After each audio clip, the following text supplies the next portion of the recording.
성경인물 32번째입니다. 승리의 삶이란 제목으로 말씀을 나누고자 합니다. 이제 지난주에 우리가 신년의 말씀을 좀 나눴고요. 이제는 다시 인물로 돌아가서 여러분과 말씀을 나누고자 합니다. 요 근래 책을 읽는 중에 김형석이라는 인물이 있습니다. 철학자이고 교수이고 또 올해 나이는 105세입니다. 100세 즈음에서 책을 또 한 권 적었던 책이 100년을 살고 보니라는 책이었고, 또 요 근래 책을 또 한 권 더 냈었습니다. 그 자기의 자서전적인 에세이를 보면 이 김형석이라는 인물은 그냥 단순한 인물은 아니었던 것 같아요. 일제시대 때부터 지금까지 우리 한국의 교회의 역사를 그대로 보여주는 인물이었던 것 같습니다. 연세대 철학과의 명예교수로 있었던 이분은 여러분들이 잘 아는 시인 윤동주하고 함께 학교를 다녔어요. 그리고 소설가, 여러분들 잘 아시는 황순원이라는 소설가가 이 숭실학교 시절에 같이 보냈던 사람들 중에 한 명입니다.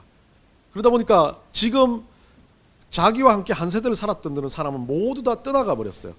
초기 우리나라 평양 신학교 때부터 많은 목사님들과 함께 공부하고 신학은 하지 않았지만 그래도 말씀을 읽을 수 있고 일본 유학을 갔다 오다 보니까 일본 유학에서도 우찌무라 관제라든지 여러 사람의 이야기들, 우리가 알지 못하는 과거 1세기의 부흥 강사들의 이야기들을 참 많이 듣고 같이, 그리고 또 성경을 안다는 배웠던 사람이기 때문에 부흥회도 다니고 말씀도 전하는 초기에 우리나라의 부흥 강사였던 그런 인물이었습니다. 20살 때부터 10대 후반 때부터 지역교회에 가서 부흥 강사 역할을 했던 분이었습니다. 이분의 이야기를 찬찬히 읽다가 보니까 교단이 갈라질 때도, 이 남북이 갈라질 때도 이분은 이 땅 가운데서 예수 그리스도의 복음을 지키기 위해 살았던 인생을 살아들었던 것 같아요. 그러다 보니까 김수환 추기경도 자기 잘 아는 선배로 자기 후배인가 그랬고, 한경직 목사님부터 비롯해서 각종 교계 인사들과 친분을 나눴던 사람이었습니다. 이분의 삶을 요약하면서 여러 가지 이야기를 들 수 있겠지만, 저는 이분의 삶을 요약하는 말 한마디가 제가 생각했던 것과 똑같은 말을 하며 살아가는 걸 봅니다. 영원한 적도 영원한 친구도 없는 게 인생이다라는 거죠. 예수 그리스도를 믿으며 살아가는, 예수 그리스도를 믿는 예수쟁이라면 미워하지 말고 저주하지 말고 좀 사랑 못하더라도 사랑하려고 노력하며 사는 것, 그것이 인생이라는 것을 알려주는 것 같습니다.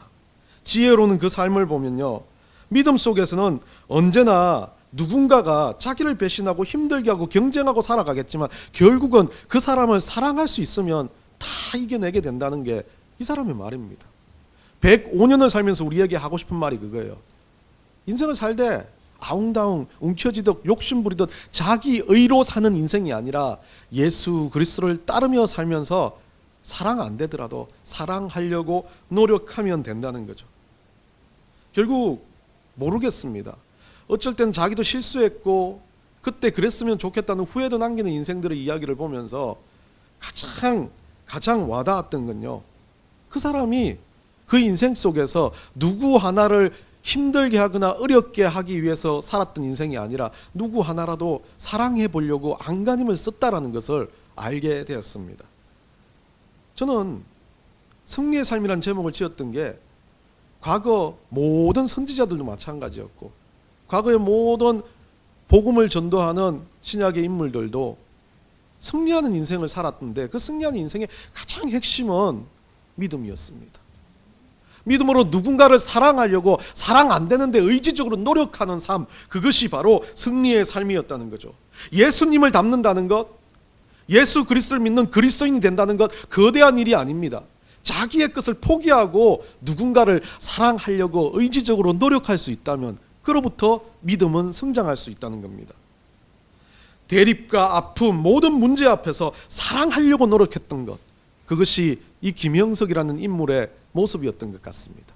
아마 이 모습은 오늘 말씀을 나눌 아모스의 모습이었고, 아마 이 모습은 초대교회를 주름잡았던 많은 제자들과 많은 선지자들의 모습이었던 것 같습니다. 로마서 8장 37절에요, 우리 다 같이 잘 아는 말씀입니다. 다 같이 있습니다. 그러나 이 모든 일에 우리를 사랑하시는 이로 말미암아 우리가 넉넉히 이기느니라. 사도 바울이 전제적으로 말합니다. 우리가 이길 수 있는 길은 사랑하시는 예수 그리스도, 우리가 닮아가야 할 예수 그리스도, 우리를 위해서 십자가에 못 박히고 죽었던 예수 그리스도, 그로 인해서 우리가 이 세상 살아가면서 이길 수 있다는 것을 이야기해주고 있습니다. 여러분, 믿음을 가지고 살아가는 우리들, 하나님의 백성으로 살아가는 우리들, 우리에게 가장 중요한 것은 그냥 경쟁에서 이기고 누군가를 짓밟고 이기는 것이 아니라 그 사람들을 사랑함으로 우리가 그 사람들을 경쟁적으로 이겨내는 것이 아니라 그 사랑하는 마음으로 그 사람들을 덮어낼 때 그것이 승리라고 말하는 겁니다. 바울은 로마서 8장 37절에서요 우리가 말합니다. 바울은 로마서 8장 37에서 말했듯이 요한도 똑같은 이야기를 합니다. 요한 1서 5장 4절입니다. 다 같이 읽습니다. 무릇 하나님께로부터 난 자마다 세상을 이기느니라. 세상을 이기는 승리는 이것이니 우리의 믿음이니라. 예수 그리스도를 믿는 믿음, 예수 그리스도를 닮아가고자 하는 그 마음, 예수 그리스도께 받았던 이 구원의 은혜가 너무나 감사해서 내 삶을 주님 앞에서 정말 헌신해 보려고 노력하는 그 마음, 그것이 바로 승리라고 이야기합니다. 오늘 아모스 선지자는 이 승리의 삶을 이스라엘 민족에게 알려주려고 이 아모스라는 성경책 소선지서를 기록합니다. 이 아모스 선지자도 상당히 뒤에 나와 있는 소선지자지만 우리가 말했지만 요엘 선지자 다음에 나오는 아주 초기의 선지자 중에 한 명입니다. 순서대로 지금 선지자들 이야기를 하고 있습니다. 여러분들 잘 기억하시면 좋겠습니다. 우선 아모스 선지자에 대해서 한번 잠깐 일생을 한번 보려고 합니다. 아모스 1장 1절 우리가 한번 읽어볼까요? 저기 적혀 있는데요. 유다 왕 우시아의 시대 곧 이스라엘 왕 요아스의 아들 여로보암의 시대 지진 전에 2년에 드구와 목자 중 아모스가 이스라엘에 대하여 이상으로 받은 말씀이라. 이 아모스라는 이 소선지자, 우리가 말하는 소선지서에 있는 기록들이 이상으로 받은 말씀인데 그것을 받은 이 아모스라는 사람은 저기도 말씀에도 우리가 적혀 있죠. 여로보암 2세 때 북이스라엘이 아닌 남유다 출생이었습니다. 남유다 드고아라는 곳인데요. 이 드고아라는 것은 이스라엘로부터 조금 아래쪽으로 남쪽으로 16km 정도 들어있는 남유다 땅이었습니다. 북이스라엘 사람이 아니고 남유다하고 상당히 이제 지금 경쟁적인 관계가 되고 정치적으로 좀 문제가 되는 시기에 남쪽 태생이 북쪽으로 올라가서 하나님 말씀을 전하라는 그런 사명을 받게 되는 겁니다. 여러분들 잘 아는 요나 같으면 도망갔겠죠. 그런데 이 요나와 아모스는 태생이 다른 것 같아요. 아모스 같은 경우는 아모스 7장 4절 보겠습니다. 아모스 7장 4절 우리 다 같이 읽습니다. 아모스가 아마샤에게 대답하여 이르되 나는 선지자가 아니며 선지자의 아들도 아니라 나는 목자요 뽕나무를 재배하는 자로서. 아모스가 자기를 소개하는 입장인데요. 자기는 선지자가 아니다. 자기는 봐요. 선지자가 아니며 선지자의 아들도 아니다. 그러니까 뭔가 복음적인 우리가 말하는 신학교 문턱도 들어지 못한 나는 그냥 평범한 사람인데 얼마나 평범한 사람이냐면 돌무화가 뽕나무를 재배하는 거 그게 아주 뽕나무 자체가 아주 대중적이고 아주 우리가 말하면 그렇게 돈 되는 향료와 같은 고급 품종이 아니었어요. 서민들이 나눠 먹을 수 있는 아주 무화과 중에서도 너무나 낮은 급의 무화과를 재배했던 사람. 결국 상류층도 아니고 서민계층이고 평민계층이고 낮은 계층이었고 우리 말하는 건 목자이면서도 농업을 하는 아주 밑바닥 인생이었습니다. 그 아모스가 하나님 말씀의 부르심에 응답해서 어떻게 했습니까? 북이스라엘로 가서 하나님 말씀을 전하게 된 겁니다. 그 말씀이 아모스 7장 15절 우리 한번 읽어볼까요? 여호와께서 나를 양떼를 따를 때에 이르시되 가서 내 백성 이스라엘에게 예언하라. 양떼를 치고 있을 때 하나님이 자기를 불렀다라고 그렇게 이야기를 하는 사람입니다. 그러면서 아모스에게 하나님께서 부르시는 장면에서는 상당히 우리로 말하는 극적인 그런 것도 아니었습니다. 하나님의 음성을 듣고 아모스는 그것을 가지고 그냥 다 내려놓고 북이스라엘로 올라가 하나님 말씀을 전파하는 사람이 되었던 겁니다. 아모스의 내용을 보면요, 이스라엘 민족이 어떻기 때문에 하나님께서 심판을 하겠다. 결국은 하나님께서 이스라엘 민족 너희들이 잘못하고 있기 때문에 나에 대한 너희들을 심판하겠다는 예언, 이 예언을 가서 전하는 거예요. 똑같습니다. 요나가 전했던 심판의 내용과 아모스가 전했던 심판의 내용이 똑같습니다. 잘못하고 있고 죄악이 아주 침범한 그 족것을 바꾸지 않으면 내가 너희들 심판하겠다는 거죠. 북이스라엘을. 북이스라엘 제가 뭐 여러 가지로 있지만 이 아모스서에서 말하는 건 가난한 자들을 그렇게 보지 않았고요.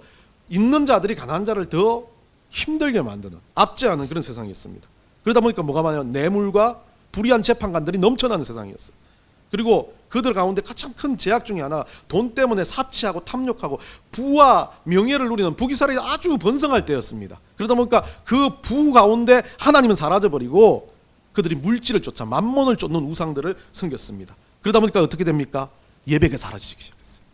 예배가 없어지고 형식도 사라지면서 그 형식 자체를 갖춘 예배를 드리는 사람은 형식적인 거고 예배를 진심으로 드리는 사람들이 사라져버린 그런 상황이었습니다. 그러다 보니까 가장 중요한 문제는 이 모든 것이 어디서부터 출발했습니까? 그리스도인들이 정의롭지 못하는 거예요. 그리스도인들이 제대로 살지 못한다는 겁니다. 잘못에 대해서 그리스도인들이 스스로 회개하지 못하는 상황이 되어 보니까 사회 자체가 어떻게 됩니까? 불법이 침범하고 그리스도인들이 정화제의 역할을 못하니까 사회 자체가 아주 잘못된 탐욕과 사치들로 넘쳐나게 됩니다. 그러면서 아모스 5장에 넘어가면요, 7장에 가보면 아모스 그 이스라엘 민족들을 어떻게 하나님께서 다 심판하시겠냐는 것을 환상적으로 보여주는 내용이 나옵니다. 뭐 메뚜기라든지 불, 다림줄, 여름 그 강주리가 내려오는 모습, 성전의 붕괴 현상, 이런 것들이 심판이 아주 가까이 왔다는 이야기를 마지막에 하면서 결국 아모스도 그렇게 심판이 너희들이 죄를 지었기 때문에 심판하겠다는 그 말과 마지막에는 또 하나님의 회복의 약속, 아모스 9장에 가보면요, 회복시키겠다. 다윗의 무너진 성막을 다시 일으키겠다라고 하나님께서 말씀해 주시는 그 말씀으로 아모스 선지서가 끝이 납니다. 아모스 인생은 어떻게 됐는지는 모릅니다. 이렇게 이 아모스의 생애는 보이지 못하겠지만 아모스를 통해서 하나님께서 하고자 하는 말씀이 뭘까라는 것을 이 아모스 선지자가 전했던 말씀을 통해서 우리가 좀 깨달아야 되겠다는 생각이 듭니다. 혼란스러운 대한민국, 25년 있었던 사회적인 여러 가지 무리들, 그리고 그 결과가 일어나는 이 시기에 어쩌면 아모스 선지자가 보여주었던 이 말씀은 가장 우리에게 가장 아주 극렬하게 다가와야 될 내용이라는 겁니다. 나의 삶이, 내가 드리는 승리의 삶 하나가 세상을 완전하게 뒤집지는 못하지만 그 삶이 모여서 그 삶이 점차적으로 늘어나면서 그리스도인들이 모여 그리스도인들의 영향력이 뻗쳐갈 때 세상에 공의가 이루어진다는 하나님의 메시지라는 겁니다. 아모스 선지자가 선포하는 시대의 모습과 오늘날의 모습이 별반 다르지 않은 게 돈이면 되는 세상입니다. 풍요로우니까, 많으니까 예배 드리는 것 자체가 힘듭니다. 말씀을 보는 것 자체가 과거와 다릅니다. 간절하지 않습니다. 힘들고 고난스럽고 아프면 그 말씀이 너무나 간절한데 풍요로우면요, 말씀이 뒷전이 되어버립니다. 이스라엘 민족도 그런 문제가 생긴 겁니다. 나라가 풍요로우니까 말씀이 사라집니다. 성전에서 예배하는 마음에 진심이 사라지고 돈으로 때웁니다. 힘들게 어렵게 하나님께 제사를 지내는 것이 아니라 대리자를 둡니다. 하나님 앞에 드려야 될 진심과 마음이 간소화되기 시작합니다. 믿음이 사라지는 겁니다. 오늘 본문을 보면요, 본문 보기 앞서 뭐라고 되어 있냐면 3절에 보면요, 뭐라는 말씀이 나오냐, 북이스라엘 군사들을, 이제 북이스라엘들을 하나님께서 치겠는데 너희들이 군사를 출병시킬 때 1000명의 군사를 출병시켜도 뭐 아니면 100명의 군사를 출병시켜도 그 군사들이 다 죽어버리고 10분의 1밖에 남지 않을 거라는 게, 아예 이기지 못한다, 너희들은 망할 거다라는 그 말을, 대피할 거다라는 이야기를, 그 암담한 상황을 이야기해 놓고 4절을 이야기합니다. 뭐라 그럽니까? 여호와께서 이스라엘 족속에 이와 같이 말씀하시기를 너희는 나를 찾으라. 찾으면, 그리하면 살리라. 결국 군사적인 전쟁, 세상에서 일어나는 여러 가지 어려움, 아픔, 고통, 경제적인 문제 다 일어날 거라고 이야기합니다. 지금도 전쟁이 끊이지 않지 않습니까? 그런데 그러한 일들 가운데 하나님은 우리를 향해서 말씀하시는 게 그것으로 인해서 우리가 심판을 받고 죽겠는데 그 상황에서 하나님을 찾기만 하면 살려주신다는 겁니다. 승리의 가장 기본적인 메시지는요, 찾는 겁니다. 아까 말한 것처럼 그 예수 그리스도를 믿는 믿음으로 세상을 이겼다라고 이야기합니다. 그 믿음을 가지는 것, 우리 하나님을 찾는 것 자체가 승리라는 겁니다. 하나님을 찾는 자는 생명을 건질 수 있다라고 말합니다. 찾다라는 이 단어는 띠레슌이라는 이 단어인데, 이 띠레슈라는 과거형 단어에서 원형은 띠라시라는 단어를 씁니다. 이 띠라시라는 단어는 뭐뭐에게 구하다, 추구하다라는 의미입니다. 다른 말로 하면 띠라시는 무언가 간절히 애원하다는 의미가 있고, 그 방향으로 내가 그렇게 원하는 그 방향으로 계속해서 내 마음을 쏟고 그 방향으로 행동을 옮기는 것을 이야기하고 있습니다. 하나님을 찾는다는 방법은 단순하게 믿음이 있어가지고 하나님 오늘 예배 와가지고 하나님 기쁩니다, 감사합니다, 좋습니다 하고 돌아가는 게 아니라 반복적으로 하나님이 원하시는 길 가운데 서서 계속 하나님의 방향으로 가는 것, 그것을 가지고 띠라시라고 이야기하는 거죠. 하나님 그렇게 찾게 되면 산다는 겁니다. 승리하는 삶의 가장 근본적인 비결은 다른 거 아닙니다. 오늘 아모스 선지자도 이야기하고 사도 바울도 이야기하고 모든 선지자들이 이야기하는 단 한 가지, 믿음으로 하나님을 찾는 것, 그것으로부터 승리할 수 있습니다. 여러분들 뭐에서 승리하고 싶다, 내가 왜 승리해야 돼? 라는 개념이 아닙니다. 심판의 날, 어려운 날, 죽음의 날, 고난의 날, 우리 인생을 두고 봤을 때 모든 어려운 문제 가운데서 우리가 이길 수 있는 길은 그것을 이성적으로 해결한다? 예, 할 수 있습니다. 단순간에. 근데 이성적으로 해결하는 것, 그 위에 믿음이 있어야 된다는 것을 이야기하고 있습니다. 빌립보서 4장 6절 7절에 이렇게 말합니다. 우리 다 같이 읽읍시다. 아무것도 염려하지 말고 다만 모든 일에 기도와 간구로 너희 구할 것을 감사함으로 하나님께 아뢰라. 그리하면 모든 지각에 뛰어난 하나님의 평강이 그리스도 예수 안에서 너희 마음과 생각을 지키시라. 하나님이 찾기 시작했을 때 일어나는 역사, 은혜 중에 하나가, 모든 것이 은혜라고 왜 말합니까? 우리가 죽을 만치 힘들어요. 내가 어제 사기를 당했어요. 내가 육체적인 질병을 얻었어요. 근데도 이것이 하나님 은혜라고 말하는 그 사람 보면 이해가 안 됩니다. 저 사람 잘못된 거 아니야? 머리가 이상해진 거 아니야? 삶이 저런데 저렇게 비참한데 어떻게 그게 감사고 은혜라고 말하냐? 여기에 있다는 거죠, 비결이. 그 승리의 비결은요, 그 가운데 하나님 앞에 그것을 감사함으로 아뢰기 시작했을 때, 하나님을 찾기 시작했을 때 내 안에 성령께서 역사하시는 그 순간 뭐가 생긴다고요? 하나님의 평강이 내 안에 생긴다. 그것이 그리스도 예수 안에서 생겨나는 거예요. 왜 그래요? 예수 그리스도를 믿음으로 구원을 받았기 때문에. 예수 그리스도를 믿음으로 구원을 받았던 그 평강이 어떻게 된다고요? 평강이 그냥 넘쳐나는 거 아니에요. 내게 강 같은 평강하면서 막 넘쳐주고 끝나는 게 아닙니다. 뭐라 그럽니까? 내 마음, 내 생각을 지킨다는 거예요. 부정적인 생각, 잘못된 생각, 나만 생각하는 이기심, 이스라엘 민족이 했던 것처럼 예배에 대해서 잘못된 생각들, 주님 앞에서 기도하지 않는 내 안일함들, 그것들을 바꿔낸다는 거예요. 그것들이 바뀌면서 뭐가 됩니까? 감사네. 내가 이렇게 있는 것도 감사네. 내가 예배할 수 있는 것도 감사네. 내가 하나님 앞에서 지금 승리하고 있다는 것을 알려주는 신호라는 겁니다. 6절에 가보면요, 이렇게 되어 있습니다. 똑같이 그 여호와를 찾는 것을 반복합니다. 왜? 이것이 중요한 겁니다. 아모스 선지자도 이스라엘 민족들이 여호와 자체를, 하나님 자체를 이제 그들도 보지 않는 상황이 되어버린 겁니다. 여러분도 마찬가지예요. 믿는다고 하지만 여러분 얼마나 말씀 보십니까? 믿는다고 하면서 얼마나 하나님 앞에 무릎 꿇으십니까? 한번 생각해 보십시오. 저도 마찬가지입니다. 얼마나 하나님 앞에 나태해졌습니까? 그때 여호와를 찾기 시작하면 우리를 살리신다고 말합니다. 그때 여호와를 찾기 시작하면 우리를 통해서 그 모든 것들을 이겨낼 수 있는 승리의 삶을 주신다라고 말하는 겁니다. 14절에 가보면 이렇게 말합니다. 너희가 살려면, 결국 아모스 지금 5장은 애가로 지은 글이라고 전제로 쓰여 있지만 전체가 애가인지 윗부분만 애가인지는 모르겠지만 처절한 심정에서, 슬픈 마음에서, 고통 가운데서 이 노래를 불러내는 거죠. 그런데 그 내용 중에 그냥 현 상황에 대한 이야기 외에 하나님께서 명령하시고 이렇게 해라, 이렇게 하면 바뀐다는 내용만 4절, 6절, 14절, 15절, 24절에 적혀 있기 때문에 제가 이 구절들을 선택한 겁니다. 이렇게 하면 된다. 이렇게 행하면 된다. 이렇게 행동하면 모든 것들을 이겨낼 수 있는 변화의 역사가 일어난다는 거죠. 14절에서 그러니까 또다시 너희가 살려면 이제는 또 행동해야 되는 게 처음은 찾으라 그랬는데 그 다음 뭐라 그럽니까? 선을 구하고 악을 구하지 말지어다 라고 말합니다. 참 선악 우리가 너무나 쉽게 생각하면 잘 아는 내용입니다. 선은 소위 말해서 우리가 말하는 양심적인 근거가 아니라 하나님 믿는 하나님 믿음 안에서의 선을 이야기합니다. 믿음 안의 선을 다른 말로 하면 하나님을 따르는 겁니다. 하나님을 중심으로 생각해 보는 겁니다.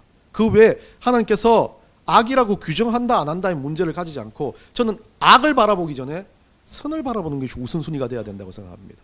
하나님 말씀이 들어와야 이것이 선인지 아닌지를 분별돼야 악한 길로 가지 않는 거지. 저건 악해부터 시작하면 그때부터는 악에 빠질 수밖에 없는 겁니다. 우리는 늘 언제나 선한 것을 따지지 않고 악한 것을 먼저 생각하는 경향이 있습니다. 그러다 보니까 선은 제대로 따르지 않으면서 악해라고만 이야기하는 세상이 되어버렸습니다.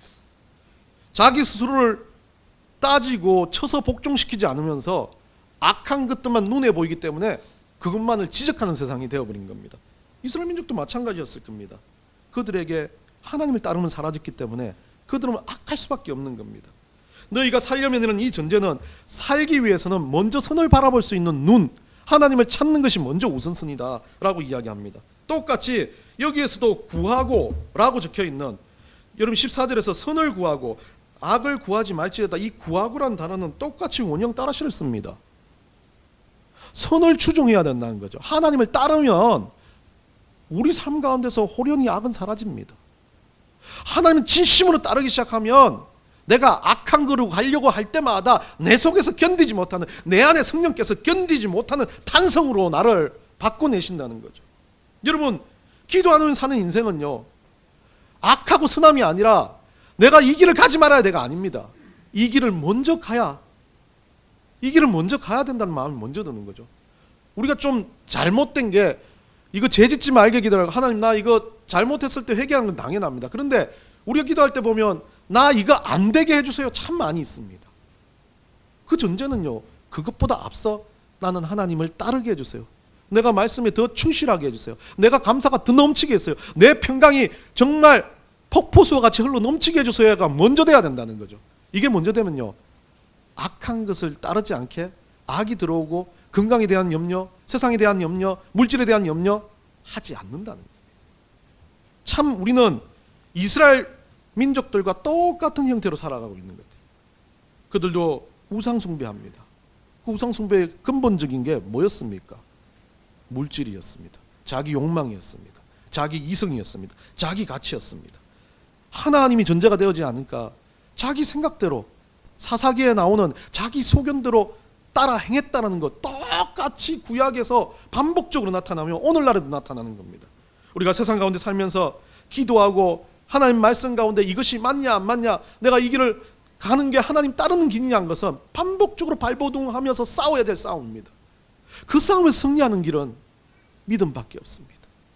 그 싸움에 승리하는 길은 무릎 꿇고 하나님 앞에 기도하는 것밖에 없습니다. 그 싸움에 승리하는 길은 오로지 우리 주님 앞에 발버둥 쳐야 된다는 겁니다. 그런데 우리는 우리의 것으로 발버둥 칩니다. 내 것으로 해결하려 합니다. 요한복음 16장 33절에 이렇게 말합니다. 우리가 이번에 우리가 부를 찬양의 내용인데요. 우리 결단성의 내용인데 우리 다 같이 한번 읽어봅시다. 이것을 너희에게 이르는 것은 너희로 내 안에서 평안을 누리게 하려 함이라. 세상에서 너희가 환난을 당하나 담대하라. 내가 세상을 이겨온노라. 우리 주님이 이겨주신 싸움 앞에서 우리는 내 것을 더 끄집어내니까 이 싸움이 더 원래는 이겨놓은 싸움인데 싸움을 다시 만드는 격이 됩니다. 예수님이 다 이겼고 예수님이 우리에게 그 가운데 세상 가운데 가서 이긴 자처럼 승리의 삶을 살아라고 말하는데 우리는 패잔병처럼 뭐합니까? 또 싸움이 일어나지 않을까 걱정하며 사는 겁니다. 악을 먼저 찾고 있습니다. 또 그 싸움에서 지지 않을까 근심하게 살고 있는 겁니다. 15절에서요 승리의 삶에서 추가적으로 내리는 명령은 뭐라고 그럽니까? 선을 사랑하고 성문에서 정의를 세울지어다 라고 말합니다. 선을 사랑하는 건 반복적으로 이야기하고 있습니다. 그런데 갑자기 생뚱맞게 뛰어나온 게 성문에서 정의를 세우라 라고 이야기합니다. 오늘 이 말씀을 이해하기 위해서는 아모스 5장 12절을 읽어봐야 되는데 한번 읽어봅시다. 아모스 5장 12절입니다. 너희의 허물이 많고 죄악이 무거움을 내가 아노라. 너희는 의인을 학대하며 뇌물을 받고 성문에서 가난한 자를 억울하게 하는 자로다. 성문을 지나갈 때 가난한 자들을 더 불신검문해서 그들의 있는 것들을 착취하고 거기 지나가는 가난한 자들에게 도움을 주지 않는 그런 모습을 이스라엘 민족들이 가졌어요. 뇌물을 받고 그 성문 안으로 들어갈 수 있는 사람은 들어가게 하지만 뇌물 없는 자는 성문 앞에서 내치는 역할들을 많이 했었다는 거죠. 이스라엘 민족들이 그랬다는 거예요. 돈이 우선순위였습니다. 성문 앞에서 누군가를 도와주는 게 아니라 학대하고 괴롭히고 그 사람을 신정하는 기준이 돈이냐 없냐였습니다. 오늘날과 똑같지 않습니까? 세상에 가보면요, 돈이 있으면 대접받고 돈이 없으면 대접 못 받는 세상이 되어버렸습니다. 맞습니다. 세상은 그럴 겁니다. 그런데 그리스도인들은 그거와 다른 전제를 가지라고 이야기합니다. 이스라엘 민족들이 패망하고 심판받는 이유가 돈 써요. 당연히 돈 썼으면 좋게 쓰고 잘 쓰면 괜찮은데 그 돈이 뭐가 되어버렸습니까? 악이 되어버렸습니다. 선의 하나님을 따르지 못하는 악이 되어버린 겁니다. 돈은 악한 거 아닙니다. 그런데 돈이 악이 되어버린 건 어떻습니까? 그들이 가지고 있는 욕망과 욕심 때문에 그렇습니다. 우리는 이 세상 가운데 살아가면서요, 단순하게 승리의 삶을 사는 인생들이 아닙니다. 내가 살아가는 이 삶 하나가 하나하나 그리스도인들이 모여서 정의라고 말하는 것, 작은 것 하나 스스로가 판단할 수 있는 정의라고 말하는 것들이 모여 공의를 이루어가는 겁니다. 오늘 마지막 본문에 뭐라고 되어 있습니까? 우리 아모스의 가장 중요한 핵심 구절로 많은 목사님들이 설교하는 내용이고 어디 가나 많이 말이 하는 내용인데 24절 우리 다 같이 한번 읽어봅시다. 아모스 24장입니다. 5장 24절입니다. 오직 정의를 물같이 공의를 마르지 않는 강같이 흐르게 할지어다. 예, 정치하는 사람들, 목사님들 또 막 사회주의 운동하는 사람들 이거 정말 좋아합니다. 이 단어 꼭 뭔가 혁명적이게 말씀하는 것 같아요. 내가 정의를 세우면서 이 땅의 모든 것을 바꾸어낼 공의를 만들어 가겠다. 거기에 뭐가 들어갔습니까? 그들에게 내가가 들어갔습니다. 그런데 하나님은 내가가 아닙니다. 오직 하나님께서 주시는 승리의 삶의 믿음으로 하나님을 구하는 것들로 인해서 내 스스로를 살피는 그것이 정의입니다. 내가 그리스도인답게 살아가는 것, 믿음으로 사는 것, 그것이 정의입니다. 그 정의를 가지고 살아갈 때 어떻게 됩니까? 남들의 신경 쓰지 않고 내가 하나님 앞에서 열심을 내서 선을 추구하며 살아갈 때, 정의를 갖고 믿음 갖고 살아갈 때, 그것이 모였을 때 저절로 하나님 나라가 이루어지는 것, 그게 공의라고 이야기하는 겁니다. 정의란 말은요, 미시파트라는 단어를 쓰고 있고요, 공의란 말은 체다카라는 단어를 쓰고 있는데요, 정의는 개인의 아주 사소한 사법적인 정의를 위해서 시시비비를 가릴 때 씁니다. 그런데 공의는요, 이 체다카는요, 왕에게 적용되는 겁니다. 주로 통치 행위에 대해서 공정성과 의로움이 드러나는 겁니다. 작은 정의는 우리가 살아가는 삶의 현장입니다. 내가 가지고 있는 근심과 걱정과 싸움과 내가 가지고 있는 내 삶의 모든 작은 요소들, 그것으로 그리스도인이라는 이름으로 스스로 그것들을 해결하며 믿음 가운데 서갈 때, 하나님을 구하며 기도하며 정말 예배하며 살아갈 때, 그때 그것이 하나가 있고 두 개가 있고 세 개가 있으면 그때부터 뭐가 일어납니까? 우리 하나님이 그것을 기뻐하심으로 공의의 역사로 이루어지는 것. 그게 오늘 오직 정의를 물같이 공의를 마르지 않는 강같이 흐르게 할지어다라는 아모스의 명령입니다. 다른 말로 우리가 뭐 할 수 있습니까? 여기에서 공의를 못합니다. 하나님이 하시잖아요.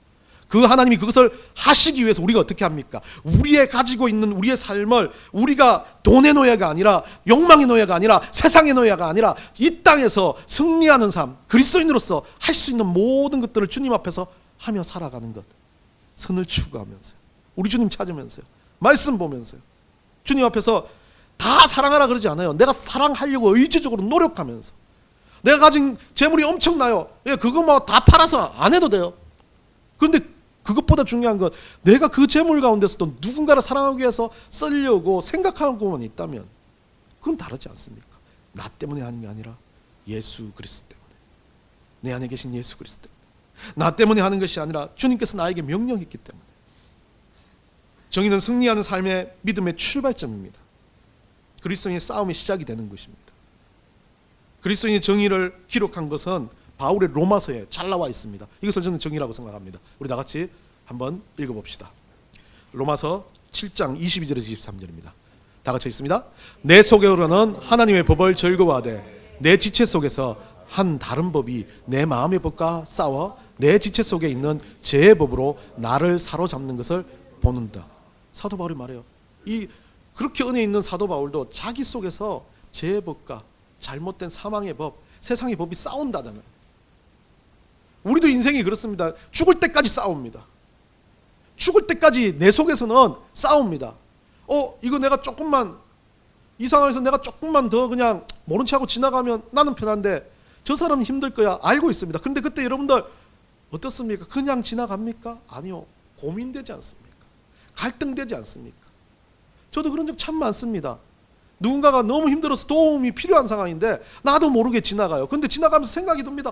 안 돼, 저러면 안 되는데, 놔두면 안 되는데, 가다가 돌아오면 누군가가 도와줘서 끝나버렸어요. 그런데 하나님은, 우리가 하나님을 따라가는 승리의 삶은, 믿음의 삶은 그거라도 하라는 겁니다. 사랑 못했어요. 그 순간 돌아서서 그것에 대해서 돌아보며 회개라도 할 수 있는 겁니다. 그게 그리스도인입니다.